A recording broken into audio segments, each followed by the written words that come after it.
Hey guys, what's up? Welcome to another episode of Ask Steve, and this one's special. This one has Cody Buesing, ladies and gentlemen. Say hello. Hi. So, if you're a subscriber of mine and been watching for a while, I've mentioned Cody many times. He's my brother from another mother. We have a production company together called Rethink Films. We're still launching the website, so when it's available or when it's up, we'll link to it here. It'd be really nice if you go check it out. Also, if you've seen the last episode of Ask Steve, you know I talked about our film, The Homeless.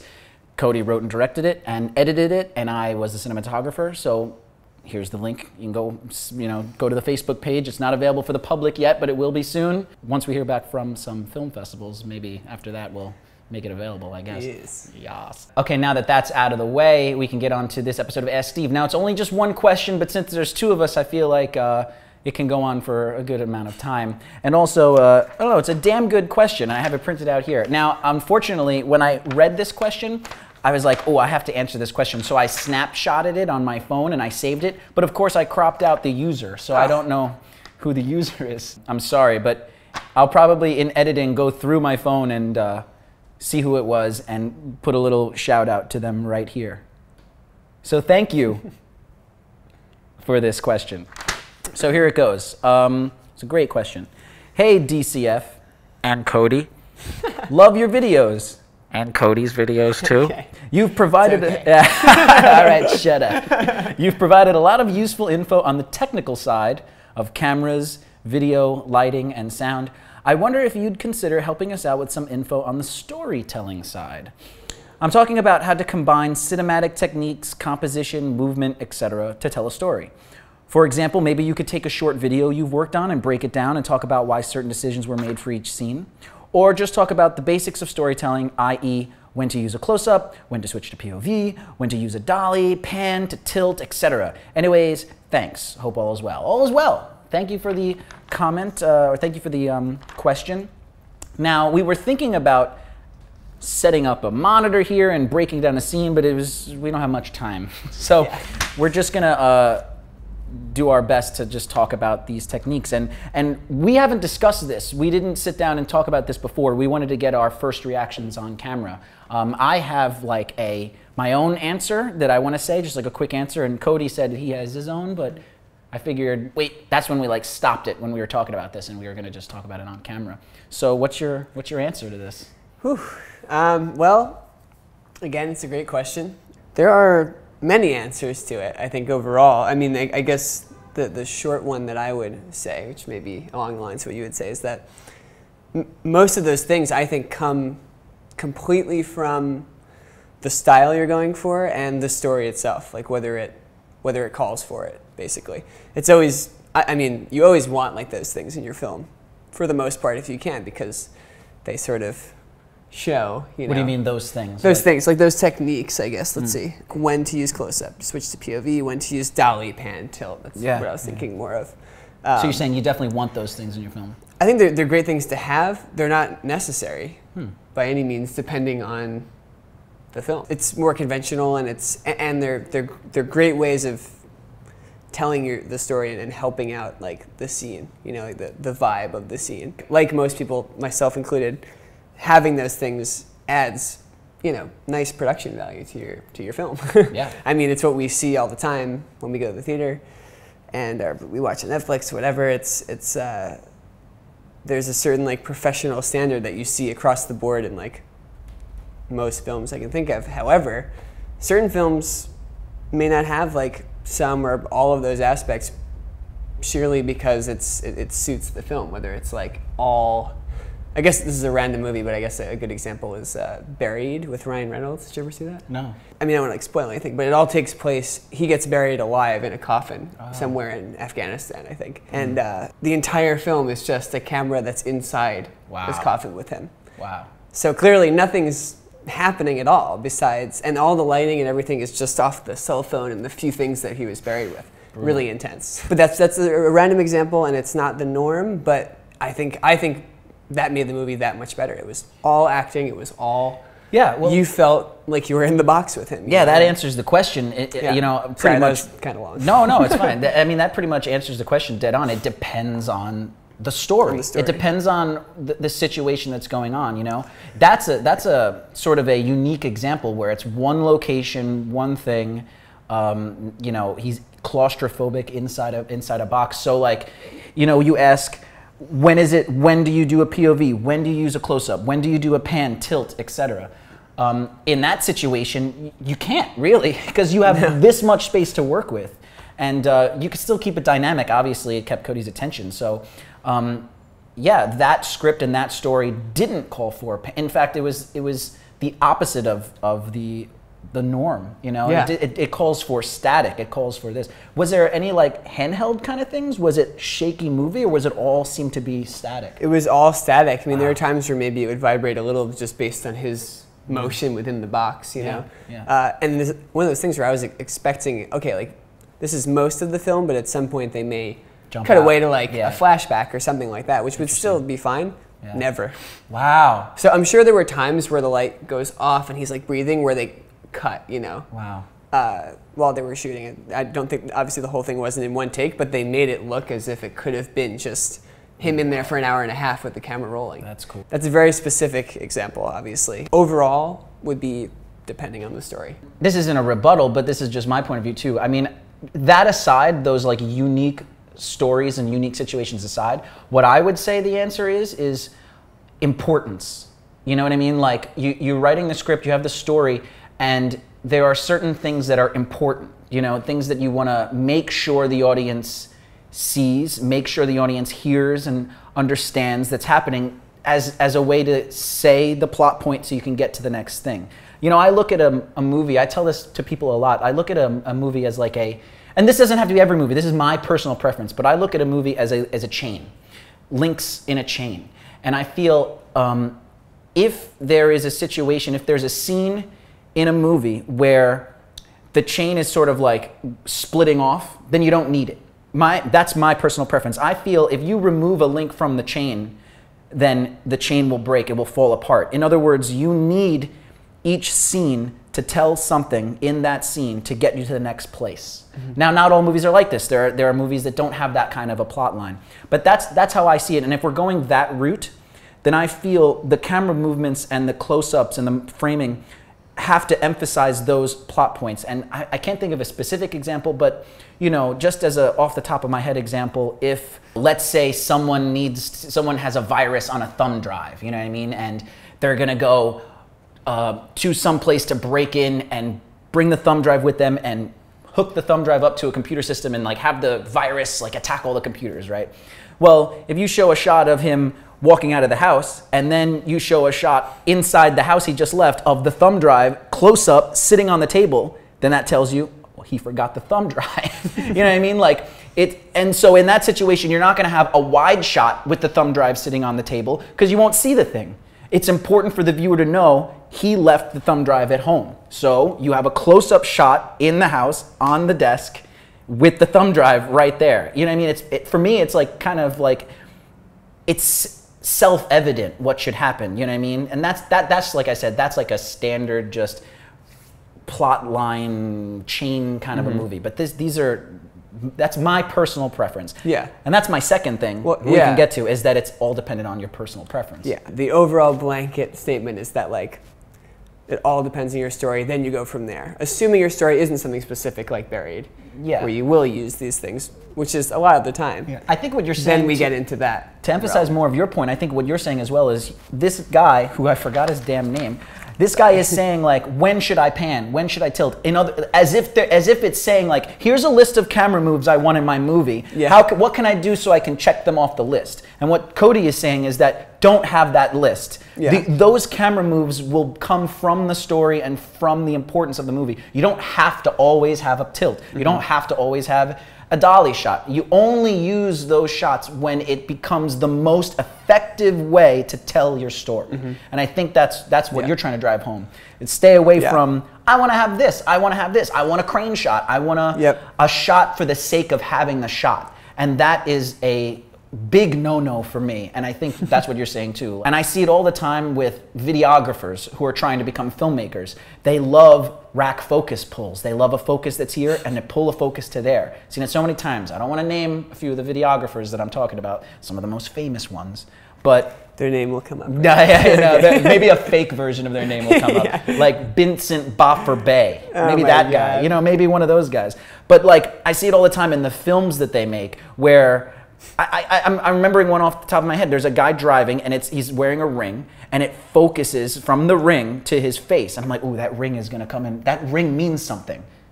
Didn't mean anything. Nothing ever came of the ring. It had nothing to do with the story.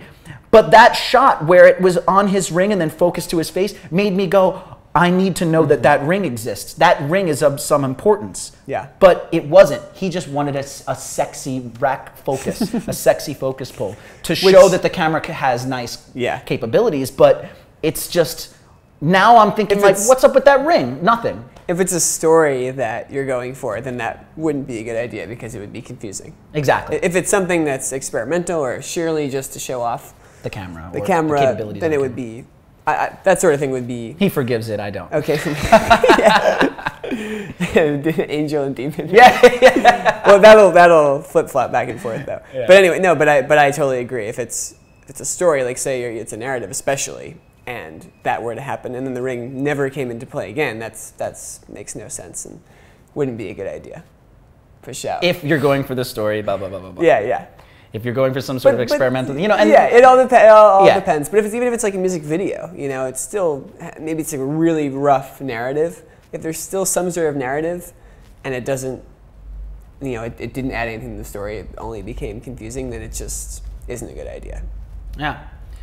But then again, there's always, once you know the rules, you can break them, but at the same time, there might be some like cardinal rules. Like, you know what I just watched last night? I watched X-Men Days of Future Past, and it broke the line in one shot. Now, just for people who might not know, if you break the line, it means like, so here's our wide shot, right? Here's my close-up, here's Cody's close-up. Now, if, I probably shouldn't do this, but if for some reason during this scene, the camera switched to this angle, Cody talk. So, so I'm driving down the street. And look, this is where I was sitting here. Yeah. See, now, for some reason, if the camera changed to this angle, that would be breaking the line. Now, the line is this line that's right here, you know, basically the line of the couch, and all the cameras have to stay on that side of the line. Now, in this situation, the camera comes across the line and shoots from this angle. That's sort of a no-no. That being said, Days of Future Past broke the line. And I noticed it, but it was a good moment. Did you see it? I didn't. Basically, there's a moment where, and it's not too much of a spoiler, but it's where young Professor X and old Professor X are having sort of a scene. So it's where they're meeting and talking. So it's already like a weird sort of mental landscape. And there's a weird filter on the lens, and there's like very blurry things going on. So you could say that it makes sense. Like, the reason why that's a no-no is because it's an awkward cut and you're sort of taken aback. But in that sort of situation where it's already in a mental landscape, things are blurry, things are weird, the other actors are frozen in place while they're having a conversation, that sort of a weird cut was definitely done on purpose and definitely done as a way to make the scene even more abstract and more... To intentionally jar the audience. Exactly. Yeah, so or make the audience uneasy. You know? Yeah, and it did. I mean, even especially for a filmmaker. But I mean, well, I was just gonna say, in that situation, yes, he broke the rule, but it works in a weird way. It works. This rule of the importance, and you don't need to always have a camera move. That's a rule too, but it almost seems like it's very much like, when is that ever going to be appropriate? I don't know. When there's no camera move? No, what I'm saying is having a shot for the sake of having a shot, that's a rule. You know, a rule not to do. Don't do a camera move if you don't need to, if the story doesn't call for it. Definitely not. But what I'm saying is there ever a situation where you can do it? You can break that rule, just like Bryan Singer did in Days of Future Past with the 180 line. Wait, like breaking the rules versus... So what I'm saying is, there's the rule for the 180. You don't break it, except when it makes sense or when it's sort of works to your advantage. So the rule we're setting up is, don't ever use a camera move unless the story calls for it. That's a rule. Now, if you break that rule, is there ever a time where it seems like that could actually work? I don't know. You'd have to write a story around it, I guess. Yeah. I mean, that's getting a little... metaphysical, I guess. Yeah, a little psychological. But yeah, I mean, well, I guess just keep it simple first with the normal, like a camera technique, like the 180 rule, which we were just talking about. And you choose to break it intentionally for the sake of the story.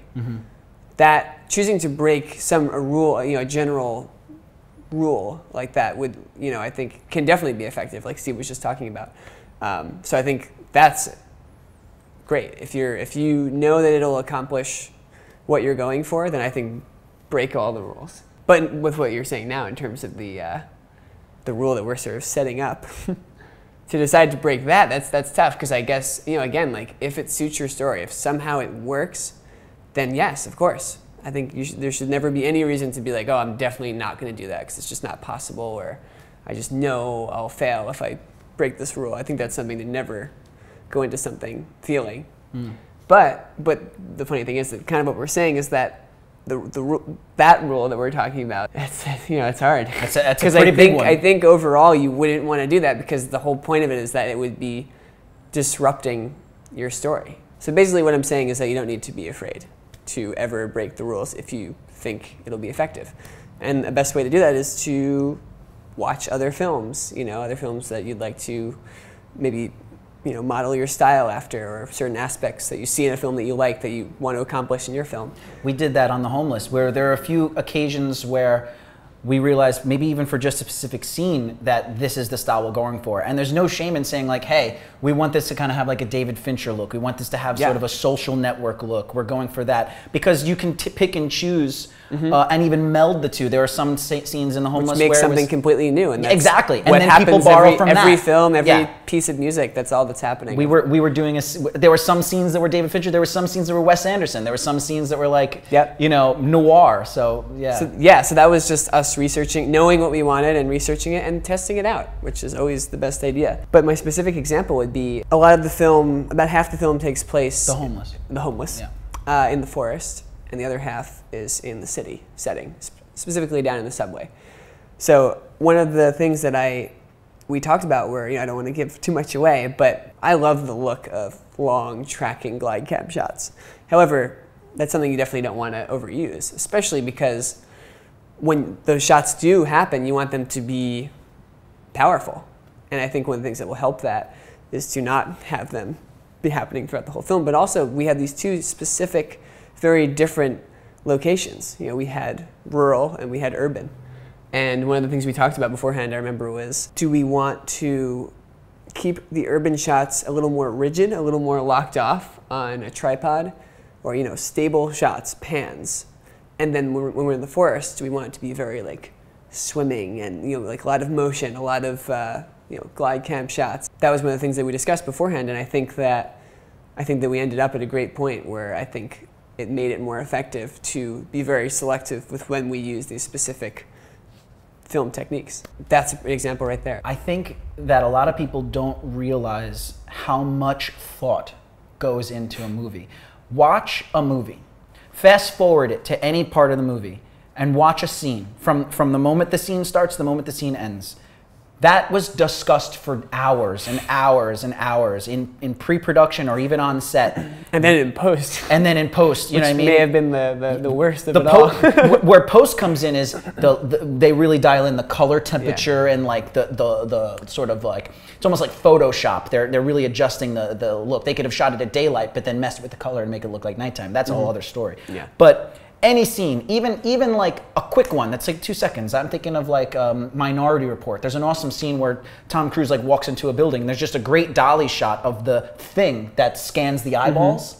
And it's like, it's a 2-second shot, but you need that shot there because later on when he has to get his eyeballs replaced, you see all those machines everywhere. So there's some foreshadowing and stuff. But basically all I'm saying is, I think especially with this booming sort of boom of new filmmakers, because everyone has a camera now. I mean, our phones shoot in HD. It's like everyone, loves making slower films. Motion than our DSLRs. Some better than DSLRs, but I think what you watch a movie and it's all happening right there in real time, and every scene is happening one after the next. It's all just like sort of there.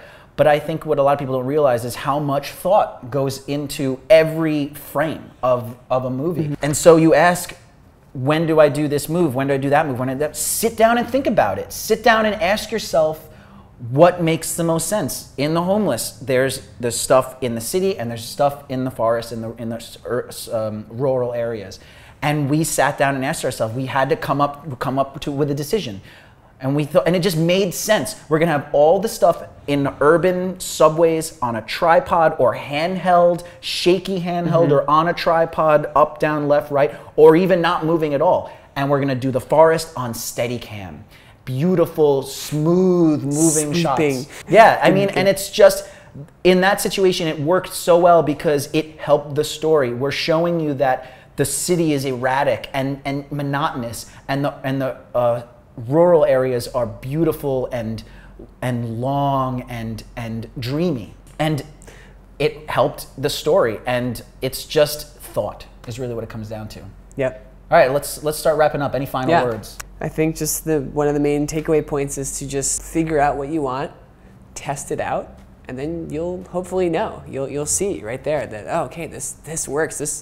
This like scene has that much more emphasis or power, versus like falling flat, going like, you know what, this just seems awkward or confusing, or so. Yeah, I know. Yeah, and to go with that too, it's like you can get a lot of emotion out of what you don't do, and then doing what you want to do, just when it counts. You know what I mean? And I guess my sort of ending statement, I guess, is. I get a lot of questions from viewers all the time about like, what are the rules, basically, like what are my settings on my camera, what light should I get, what mic should I get, what are the rules for this, the rules for that. And with any discipline, with any art form, you definitely need to learn the rules, like I was mentioning before, the 180 and the using a camera move for the sake of a camera move. You have to learn the rules, but the best moments, I feel, and the most artistic moments are when you find a reason, a fitting, purposeful reason to break the rules. Something that achieves a purpose by breaking or bending a rule. There's some sort of weird paradox there that makes just something that much more beautiful. So learn the discipline, learn the rules that you have to, but don't be afraid when it makes sense to challenge those rules. And, sorry, that was the best way to end it, just to go off of that. I know that may sound a little frustrating to beginners. I remember feeling this way. I remember the whole like learn. Just tell me the damn rules. Yeah, yeah. Well also like I have to learn like. But if breaking this rule is successful, then why do I have to learn all of these rules? That's a very good point. And then break them? Like, oh, so annoying. Can I just break them off the bat? Can I just break them right at the front? I remember feeling that way at the beginning of college a little, but it was like, it really like, after having gone through everything now and learning what I have, technically over the years, I think like, it is very important to have that understanding. It doesn't mean you can't break along the way as you go. If you're noticing it works as you're going, by all means. But having that general understanding is very, very helpful, because then the confidence that will be behind your decision to break the rules, I think is much more worth it than just deciding to break it and maybe getting lucky, you know, or something like that. I recently saw a film just made by some people, I was friends of friends, and I was watching it and I couldn't tell, either they were breaking every rule and it was genius, or they didn't know what they were doing at all. So it's hard. I mean, that's art. It's hard to tell, and it's art. It was a very artsy film, But that's one end of the spectrum where it was a story, but it was like hard to follow, and it was like sort of more just like an experiment for the actors. But then there's like the other classic thing: plot point, plot point, plot point, plot point, and somewhere in the middle, the truth lies. Like here's like you have like back to like The Ring. Say The Ring actually made sense for that film. The rack focus. It's like starting on him, then like rack focusing slowly to the ring, and then zooming in on it. And it's just like, and then having the ring actually mean something, which would be good. Yeah. However, in my opinion, that would be overdoing it. Way overdoing it. Like we get it. Like you rack focus to the ring, cut. Like you accomplished what, and that's personal preference. But I think what you're saying, like dialing in and kind of making it like plot point, plot point, plot point. I think that's where you could you could also, you know, end up failing to a degree. Yeah, we're getting on another topic, which is going overboard. Going you know too far with so those there's another thing. So. I guess it comes hand in hand. That's break video. the rules, but don't go crazy. Yeah, yeah. And you know, hopefully you'll know in every project you make, you'll learn more and more. But I think you'll feel it, and that's what matters at the end of the day. If you think it works for you, that's what matters, because there's always going to be haters. So subjective. There's always going to be haters. There are always going to be haters, people, and that's fair. Like people don't get it. People don't get it. People will like it or won't for whatever the reason. People will love that. But make it for yourself. Yeah. You know exactly. what I mean? They say the same with writing comedy. Just write something that makes you laugh. Yeah. Write something that you like. And there will be, no matter what, there will be people who hate it, people who love it, and people who don't care. Hate's gonna hate, love is gonna love. Exactly. And with that, please don't forget to like, subscribe, watch my other tutorials. Please, once again, subscribe to Cody's channel. Check out the Homeless Film. Links are in the description. And as always, happy filmmaking. Peace. Bye.